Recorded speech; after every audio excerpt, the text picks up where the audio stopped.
നമസ്കാരം. Welcome to Geetha's ഭക്തി ഗീതം.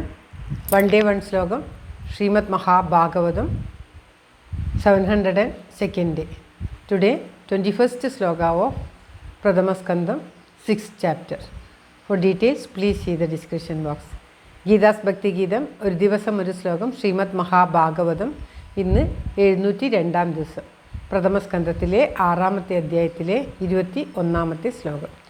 ഓം നമോ ഭഗവതേ വാസുദേവായ. ഓം ശ്രീകൃഷ്ണ പരമാത്മനേ നമഃ. ഹരിശ്രീ ഗണപതയേ നമഃ. അവിഘ്നമസ്തു ശ്രീ ഗുരുഭ്യോ നമഃ. ഓം തത്സത്. കൃഷ്ണം നാരായണം വന്ദേ, കൃഷ്ണം വന്ദേ വ്രജപ്രിയം, കൃഷ്ണം ദ്വൈപായനം വന്ദേ, കൃഷ്ണം വന്ദേ പൃഥാസുതം. ശ്രീപരമാനന്ദനാഥനായ അദ്വൈതദീപമായി, മോക്ഷേഷു വൃന്ദമന്ദാരമായി, കാരുണ്യവാരിധിയായി വിഭൂദേശനാം നാരായണൻ മമ മന്ദത മാറ്റണം. ഓം തത്സത്. ശ്രീമദ് മഹാഭാഗവതം പ്രഥമസ്കന്ധത്തിലെ 6-ാം അധ്യായത്തിലെ 21-ാമത്തെ ശ്ലോകം. ഏവം യദന്തം വിജനീ മമാഹാഗോചരോ ഗിരാം, ഗംഭീരസൃഷ്ണയാ വാച ശുചപ്രശമയന്നിവ.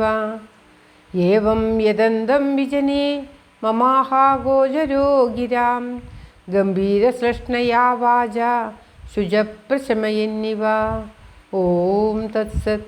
പദം പിരിക്കേണ്ടത് ഏവം യദന്തം വിജനേ മാം ആഹ ഗോചരോ ഗിരാം ഗംഭീരസൃഷ്ണയാ വാച ശുച പ്രശമയൻ ഇവ. ഇങ്ങനെയാണ് പദം പിരിക്കേണ്ടത്. അർത്ഥം: വിജനേ എന്ന് പറഞ്ഞാൽ ഏകാന്തത്തിൽ, ഏവം ഇപ്രകാരം, യദന്തം യത്നിക്കുന്ന, മാം എന്നോട്, ഗിരാം ഗിരാം എന്ന് പറഞ്ഞാൽ വാക്കുകൾ, ഗിരാം വാക്കുകൾ, അഗോചര വിഷയമല്ലാത്തവൻ, ഗംഭീര സൃഷ്ണയ ഗംഭീരമായും ശ്ലഷ്ണമായും ഇരിക്കുന്ന, അതായത് അതിഗംഭീരമായിട്ടും മൃദുവായും. ശ്ലഷ്ണം എന്ന് പറഞ്ഞാൽ ഗംഭീരത്തോട് ചേർന്ന് അതിൻ്റെ മൃദുത്വവുമുണ്ട്. എതിരെതിരെ വാക്കുകളാണ്. ഗംഭീരമായും ശ്ലഷ്ണം മൃദുവായും ഇരിക്കുന്ന, വാചാം വാക്കുകൊണ്ട്, ശുച സങ്കടങ്ങളെ, പ്രശമയൻ ഇവ ശമിപ്പിക്കുന്നവൻ എന്ന പോലെ, ആഹ മാമാഹ ഗോചരു, മാം ആഹ മാമാഹ അഗോചരു, അതായത് മാം എന്നോട്, ആഹ പറഞ്ഞു, അഗോചരം കാണാൻ പറ്റാത്ത അല്ലെങ്കിൽ വിഷയത്തിന് ഭൂതമല്ലാത്ത ഭഗവാൻ ജനസഞ്ചാരമില്ലാത്ത ആ സ്ഥലത്ത് താനേ ഇരുന്ന് ഇപ്രകാരം യത്നിക്കുന്ന, യദന്തം യത്നിക്കുന്ന, വിഷമിക്കുന്ന എന്നോട് ഗംഭീരമായും മൃദുവായും ഇരിക്കുന്ന വാക്കുകളോടുകൂടിയ ഭഗവാൻ ഇപ്രകാരം പറഞ്ഞു.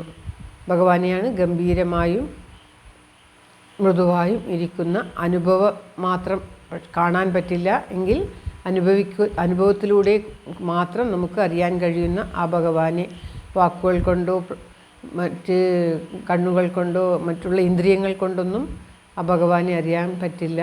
പുറമേയുള്ള ഇന്ദ്രിയങ്ങൾ കൊണ്ടൊന്നും നമുക്ക് ഭഗവാനെ അറിയാൻ കഴിയില്ല. അനുഭവത്തിലൂടെ, ഉള്ളിലൂടെ ഉള്ള ജ്ഞാനത്തിലൂടെ മാത്രമേ ആ ഭഗവാനെ അറിയാൻ കഴിയുള്ളൂ.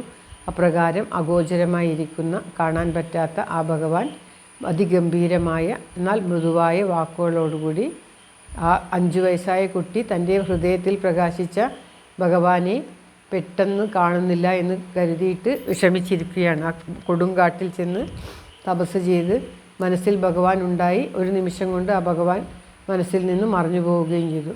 പിന്നീട് ആ ഭഗവാനെ മനസ്സിൽ പ്രതിഷ്ഠിക്കാൻ കഴിയാതെ, മനസ്സിൽ കാണാൻ കഴിയാതെ വിഷമിച്ചിരിക്കുന്ന നാരദരാകുന്ന ആ കുട്ടിയോട് ഗംഭീരമായിട്ടുള്ള മൃദുവായ വാക്കുകളോട്, അശരീരിയായിരിക്കാം, കാണാൻ പറ്റാത്ത ആൾ പറയുന്ന വാക്കുകൾക്ക് നമ്മൾ അശരീരി എന്നാണ് പറയുക, വാക്കുകളോട് കൂടിയിട്ട് ഇപ്രകാരം പറഞ്ഞു. നാരദർ മഹർഷിക്ക് തൻ്റെ പൂർവ്വജന്മത്തിലെ കുട്ടിക്കാലത്തെ കഥ പറഞ്ഞു കൊടുക്കുന്ന ഭാഗമാണ് നാം പാരായണം ചെയ്തുകൊണ്ടിരിക്കുന്നത്. നാരദർ പറഞ്ഞു കൊടുക്കുകയാണ് വ്യാസർക്ക്. അവിടെ ഇരുന്ന് വിഷമിച്ചുകൊണ്ടിരുന്ന എനിക്ക് കാണാൻ പറ്റാത്ത ആ ഭഗവാന്റെ വാക്കുകൾ ഇപ്രകാരം കേൾക്കാൻ സാധിച്ചു എന്ന് പറയുന്നതാണ് സന്ദർഭം. ശ്ലോകം ഒരിക്കൽ കൂടി. ഏവം യദന്തം വിജനേ മമാഹാഗോചരോ ഗിരാം മാം ആഹ അഗോചരം എന്നാണ് പിരിക്കേണ്ടത്. ഗിരാം ഗംഭീരശ്ലഷ്ണയാ വാച ശുചപ്രശമയന്നിവ. ഓം തത്സത്. സർവത്ര ഗോവിന്ദനാമ സങ്കീർത്തനം. ഗോവിന്ദ ഗോവിന്ദ. എല്ലാവരുടെയും നന്മയ്ക്കും ആയുരാരോഗ്യ സൗഖ്യത്തിനുമായി പ്രാർത്ഥിച്ചുകൊണ്ട് ഭഗവത് സമക്ഷം ഈ ശ്ലോകം സമർപ്പിക്കുന്നു. Geetha Rajan. Thank you for watching. All the best. Have A very very nice day. God bless you. ദൈവം അനുഗ്രഹിക്കട്ടെ. എല്ലാവർക്കും എല്ലാവിധ ആയുരാരോഗ്യ സൗഖ്യവും നന്മയും ഉണ്ടാകട്ടെ. ഓം തത്സത്.